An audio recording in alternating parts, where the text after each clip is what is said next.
हसीना की हस्ती अपनों ने ही मिट्टी में मिला दिया। बांग्लादेश के पूर्व प्रधानमंत्री शेख हसीना तख्ता पलट के बाद आखिरकार देश छोड़कर चली गई। लेकिन सवाल ये उठ रहा है कि आखिर ऐसी नौबत क्यों आई? हसीना ने कहाँ गलती कर दी कि उन्हें सत्ता से हाथ गंवाना पड़ा? वर्षों की मेहनत, जिनके परिवार के लोगों ने अपने खून से जिस बांग्लादेश को सींचा था, उसी बांग्लादेश से उन्हें भागना पड़ा। कई तरीके की बातें, कई तरीके के सवाल, कई तरीके से कहानियां बांग्लादेश से निकलकर सामने आ रही है। लेकिन अब इसमें यह सवाल है कि आखिर बांग्लादेश के अंदर जो हालात उत्पन्न हुए, उसके लिए जिम्मेदार कौन है? क्या शेख हसीना को शुरुआती दिनों में पूरी कहानी नहीं बताई गई थी, या उनके जो अपने भरोसेमंद थे, जिनके सहारे शेख हसीना बांग्लादेश के लोगों के, वहां के अवाम से दूर हो गई और यही विश्वासघाती शेख हसीना के सबसे बड़े दुश्मन बन गए? कहा तो यही जा रहा है, कई तरीके की चर्चा है। अब आपको बता दें कि एक रिपोर्ट जो है वो निकल के सामने आई और उसमें बताया जा रहा है कि बांग्लादेश के अंदर जो हालात बने, उस हालात के पीछे बांग्लादेश के अंदर हसीना के अपनों ने ही उनकी हस्ती को मिटाने में महत्वपूर्ण भूमिका निभाई है। अब कहा यह जा रहा है कि बांग्लादेश की सेना की इंटेलिजेंस विंग ने तख्ता पलट के ठीक पहले शेख हसीना सरकार के कैबिनेट मंत्रियों, बड़े अफसरों, विपक्षी नेताओं के कॉल रिकॉर्ड किए थे। अब इस बीच जो जानकारी है वो आपको हैरान कर सकती है। आपको बता दें, बांग्लादेश में तख्ता पलट के पीछे शेख हसीना के करीबी मंत्री और आला अफसरों की बड़ी भूमिका रही है। एक खुफिया रिपोर्ट कहती है कि कानून मंत्री से लेकर लॉ सेक्रेटरी तक, बैंक ऑफ बांग्लादेश के गवर्नर, आईटी मंत्री और खुफिया ब्रांच के हेड के गलत फैसलों ने ठंडे पड़ रहे आंदोलन को भड़का दिया था।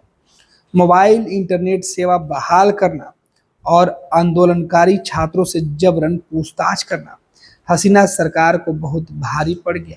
बांग्लादेश सेना की खुफिया विंग ने जो जानकारी दी है, उसके अनुसार कैबिनेट के कुछ मंत्री हसीना के प्रति वफादार नहीं थे। शेख हसीना को प्रधानमंत्री पद से हटाने का प्लान बहुत सोची समझी साजिश के तहत तैयार किया गया था। 15 से 20 जुलाई के बीच छात्र आंदोलन का पहला फेज सेना और पुलिस ने काबू में कर लिया था। मोबाइल इंटरनेट डाउन था और छात्र नेताओं को हिरासत में लिया गया था। विपक्षी पार्टियों पर छात्रों को गुमराह करने का आरोप लगाया जा रहा था। सब कुछ नियंत्रण में आ चुका था, मगर 28 जुलाई को मोबाइल इंटरनेट सेवा बहाल कर दी गई। यह एक हफ्ते और बंद रहती तो आंदोलन दम तोड़ देता, लेकिन आईटी मंत्री ने हसीना से बिना पूछे सेवा बहाल कर दिया, जिसका भयानक नतीजा निकला।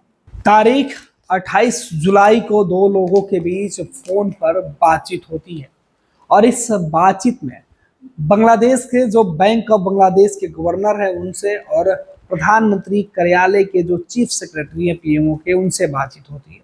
वो ऑडियो रिकॉर्डिंग लीक हो जाती है और अब खुफिया एजेंसी के बीच ये बातें जो सामने आई, उसमें उन्होंने बताया कि किस तरीके से बैंक में वित्तीय लेन देन के घाटे की वजह से दबाव बनाया गया, जिसके बाद चीफ सेक्रेटरी ने आईटी मिनिस्टर से बातचीत की और आईटी मिनिस्टर ने बिना सोचे समझे दबाव देकर ये इंटरनेट सेवा जो बंद थी उसे चालू करवा दिया। इस तरीके से कई लोगों के फोन रिकॉर्डिंग सामने आई और धीरे धीरे ये बातें खुलकर सामने आ रहा है कि आखिर बांग्लादेश में ये हालात खड़ा होने से पहले बांग्लादेश में खुद शेख हसीना के जो अपने लोग हैं वो इसके सूत्रधार बने।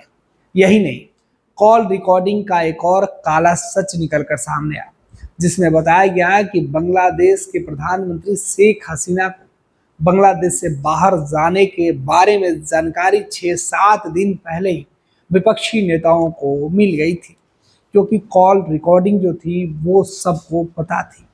जो कॉल रिकॉर्ड हो रहा था उसमें कई महत्वपूर्ण लोगों के फोन कॉल थे और इसमें जो शेख हसीना है उनके कई अपने लोग शामिल थे।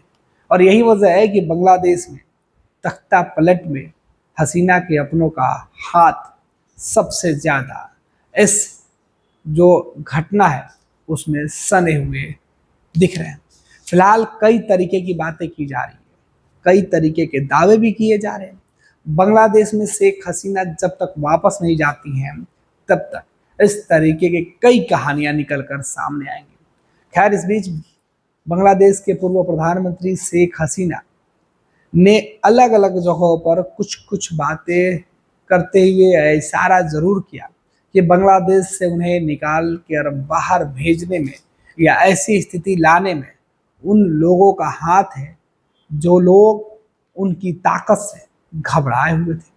खैर, बांग्लादेश में शेख हसीना की वापसी कब होती है वो तो अब इतिहास में देखा जाएगा, लेकिन इतिहास के पन्नों पर बांग्लादेश से शेख हसीना के पतन की कहानी जरूर लिखी और पढ़ी जाएगी। 26 वर्षों में 17,000 से अधिक डॉक्टर बना चुका बिहार एवं झारखंड के छात्रों एवं अभिभावकों के बीच सर्वाधिक विश्वसनीय एवं लोकप्रिय संस्थान गोल, नेशंस लीडिंग इंस्टीट्यूट।